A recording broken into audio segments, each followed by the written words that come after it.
Okay, so I'm back. This is a very short part three. I had to stop that other.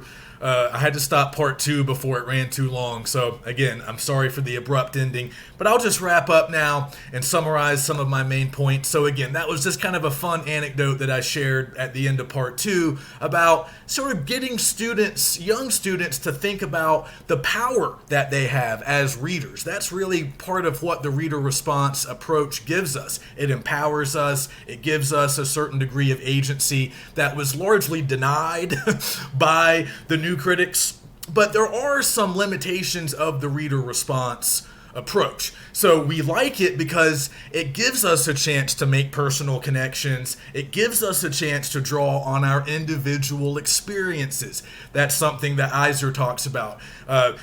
Individual interpretations of text will be shaped by the experiences of each individual. Now, we take that for granted, I think. We view that as pretty self-evidently true. But again, we haven't always viewed things that way. So we like those aspects. However, as I mentioned in part two, this gets very subjective. This can be very relative, and at times it gets a little bit messy. So we kind of have an unlimited number of potential interpretations, because if every individual will interpret a text a little bit differently, then where does it end, right? That's kind of the fear. That's the implication of reader response sort of taken too far.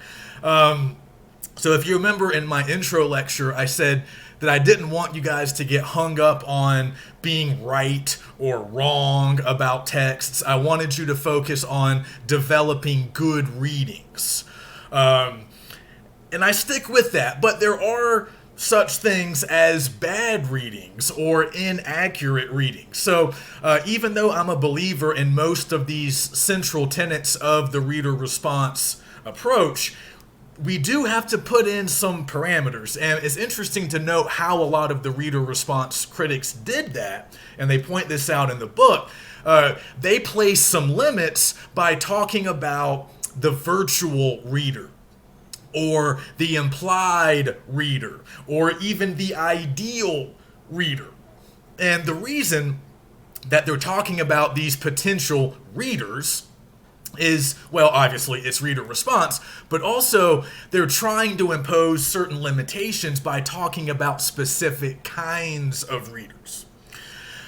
So we talked about the elitism, or at least I mentioned the elitism that the new critics were often accused of, but there might be a little bit of elitism at work here in reader response as well. Because even Fish at one point acknowledges that the types of readers that he kind of has in mind they're going to be sophisticated readers. They're going to probably be highly educated. They're going to be very experienced readers. To be able to create intelligible meaning, you have to have a certain amount of tools and preparation already in place. So they're not necessarily talking about all readers. They're talking about, readers like them, readers like their students, readers like their peers, other critics, other scholars, advanced students, what have you.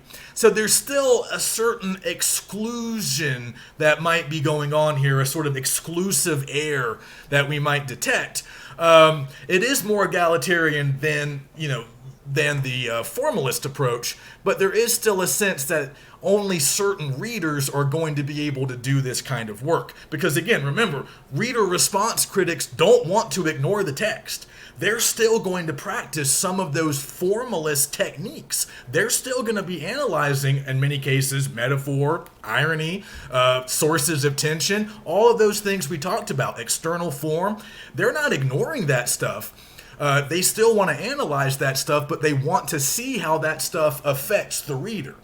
But if we play out this logic to its natural conclusion, we can say that only certain kinds of readers are going to be equipped to analyze those elements, those features, and arrive at larger conclusions about them.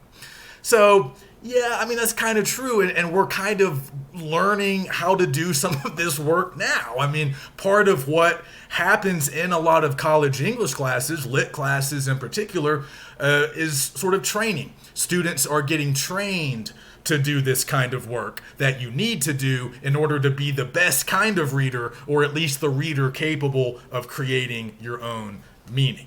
So if we sort of confine ourselves to certain types of readers, then we're going to limit the number of available readings to the types of readings that educated, sophisticated, experienced readers would come up with. So this is a way of imposing a little bit of order and placing some limits to the number of possible interpretations. Now, that doesn't mean that intelligent, well-educated, experienced readers can't end up with wrong or bad readings. It can happen, it does happen, but as long as you're being careful, as long as you're finding stuff in the text and saying intelligent stuff about that stuff, typically your readings will be pretty good, and they will vary widely.